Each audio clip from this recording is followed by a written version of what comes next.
That way when you guys ask me that question, I know. You gotta prep me. Jacob will prep me. LSU won, you guys won, Alabama won. Mark, I think it's 8-6. yeah. Like every SEC team that's finished has won tonight. Texas is down 20, Oh, 22 though, So they're gonna lose that They're one. gonna lose Mississippi that one. State's about to win. So we should win the challenge, right? It'll come back. That would be nice. Good. Well, maybe Sinky will give us a double bye or something. So. All right, everybody ready? Our guys were excited to play. We had respect for SMU. They have a talented group. Watching on film, it jumps off, and they came here undefeated and just had a great win at Mississippi State. And our guys, played well in Bahamas, but we had to put that behind us. And I thought we were a little lethargic, a little bit out of it, but just the toughness of some of the guys kind of carried through.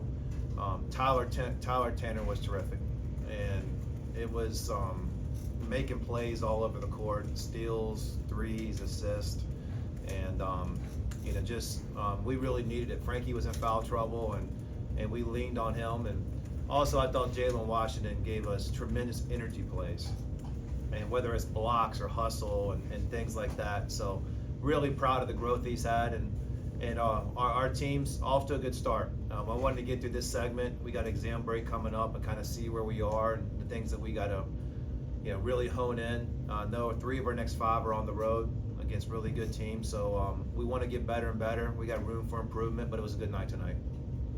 Questions? Yeah, Jalen Washington has really just kind of come to life these last few games. What have you seen from him?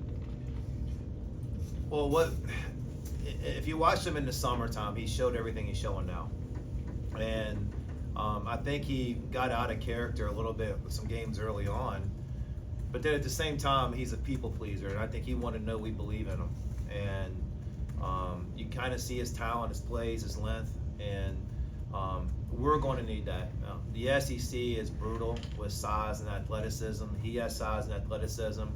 And so the way he's playing right now, especially his energy plays, I mean, I know he didn't make a 3 tonight. He can make threes, but the block shots and the hustle for the rebounds and talking on defense, I think he gave us great energy in a night that our energy probably wasn't where it was supposed to be. But at the same time, I do think we had a good crowd tonight. I thought the crowd kind of picked our energy up too and helped us in some segments. So Tyler Nickel goes up for the dunk in transition. Duke Miles running on the baseline, jumps with him. You ever seen that? I still didn't see it. I do know Duke got warned. Here's what's going on with these guys. They really care about each other, and they're happy for each other's success. And that's one of the things that we've done really well right now. We're unselfish, and we make plays for teammates. They're happy for each other, and that's part of a team. And this is hard to put a team together in this day and age with everybody coming in and coming out. And we tried to do the best we could to vet and find people who care about winning, care about each other, and these guys have really done that so far. Did you expect Chandler to play this much early? And if so, have you been, what have you seen from him? Yeah, I think I told you guys, and I might not have my heads. I think I told you guys early in the season. I think he's gonna break in the rotation. He did. And he just does things right now that we need. He's tough. He can guard. He can make plays, and I think he had a big segment in the first half. I thought that was a segment our energy dropped, and he came in the game and made a huge play. He got a rebound, fell on the floor, and then dropped it off, I think, to AK, and just what a big time play. And so he's going to keep growing and keep developing. He's young. He just turned 18 years old, but we're excited about him. Coach, the jump from freshman year Tyler to sophomore year Tyler has been so impressive. Tell me about, sort of speak to his growth from year 1 to year 2 and kind of how that exploded tonight. Well, it started with their end of season meeting with him. I told him that he's going to be leaned on more, and I wanted to be enough opportunity and air in the room and things like that for him to be able to take advantage of it, because I knew where he could go, and he's taking the opportunity to run. We knew that he had. I mean, tonight he was unbelievable, and you don't expect that every night. But we know his talent. We know how hard he works. He stands for all the right things. he's cheering on other guys when they make plays, and then tonight was his night. But he's a young guy too, so I think he's just scratching the surface. What you're seeing now is his aggressiveness on offense, and he's finding kind of holes and niches and things like that to be able to get in there. And then also I think too sometimes we play another passing guard with them, and I think they can find him sometimes for threes and be able to make plays for him. And Mark, he's still using his hands, getting his hands on balls and getting steals. How valuable does that help him as he rounds out his game? It makes me look good.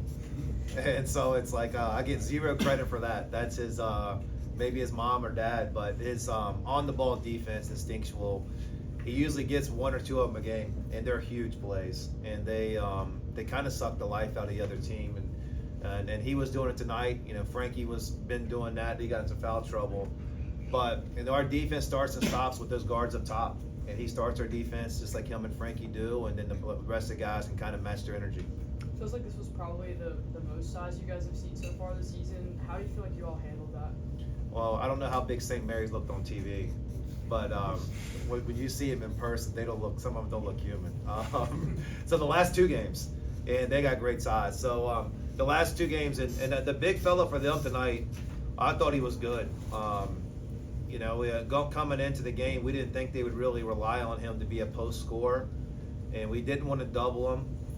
We wanted to kind of stay locked on the shooters, but I thought they did a good job going inside, and I think Devin's comments was he was better than all of us thought. Yeah, I thought he played really well tonight.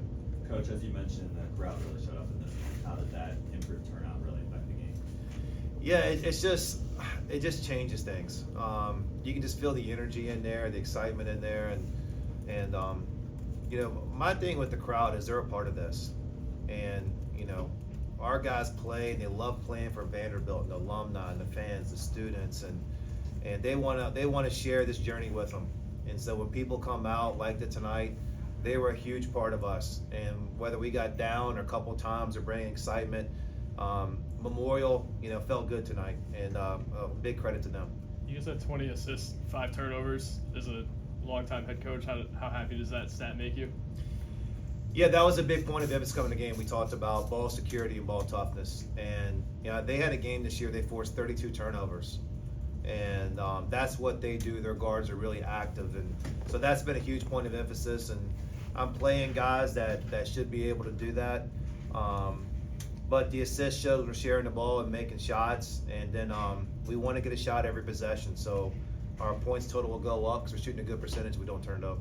Coach, did you talk to the guys about this being a challenge? And obviously, you want to win every game, but as a conference, you know, and as a group of coaches in the conference, you guys, it's something you guys would like to win, obviously. I mean, definitely everybody in the SEC wants to win. Multitude of reasons. There's obviously bragging rights, recruiting rights. You know, those things come, but really the biggest thing that comes about it is when you got to cheer for the other SEC teams because it helps their wins and strength of schedule and their net ranking. And so, you know, last year was incredible in the SEC because there wasn't a bad loss. You know, you didn't want too many of them, but because of what everybody did in the non-conference, there was so many quad one games, and that was strong. That you right now in non-conference, you cheer for the SEC, and hopefully, I think we pulled it out tonight, and that's great. And then last night, we did talk to the team about some of the situational stuff that happened. We talked about, you know, the Florida Duke game, in the game situation, and South Carolina, Virginia Tech, and pointed out kind of how the games were going. But we didn't want to get caught up in the energy of cheering for other teams. So we wanted to focus on ours and take care of our business. Poopy Miller, I assume, was pretty high on the scout. Just what did you see from him watching him prior to today? Yeah, he's a terrific guard. Constantly puts pressure on the defense. He's trying to score. He's trying to attack. He's quick. And I thought Tyler Tanner, you know, he did great on offense. I thought he did a good job on defense with him, and you know, didn't stop him. But I just think made things tough for him. We wanted to wear him down, and we knew he had to do so much, whether it was points and assists and things like that. And we thought we had a multitude of guards to throw at him, and he was really good. But I think we did probably the best we could have done on him. And you're not going to stop a great player like that, but we did a good job of kind of just not letting him completely take over the game. Where are you with Mason Nicholson and Mike James? Mason hasn't played a lot lately. Maybe he's had Mike, I don't think played in the Bahamas or tonight. Where are you with those guys? Yeah, I mean, the rotation is not permanent, and we're getting guys going. We got 8 days before our next game. 10 days. We got 10 days before our next game, and a lot of guys are going to be making pushes. Mason, had one illness. He's coming back from a head cold right now, and we need to get another big ready. And so these next 10 days, we're trying to get either Mason or Leverett ready, maybe both of them, but we're going to need one of them. And we used them a little bit sparingly, but I hope the role grows for them. And Mike James is kind of stuck. He's going to get his opportunity. He's looking better and better in practice, and I'm comfortable playing him right now, but some of the other guys are playing well, but his time will come. Anything else? All right, thanks, guys.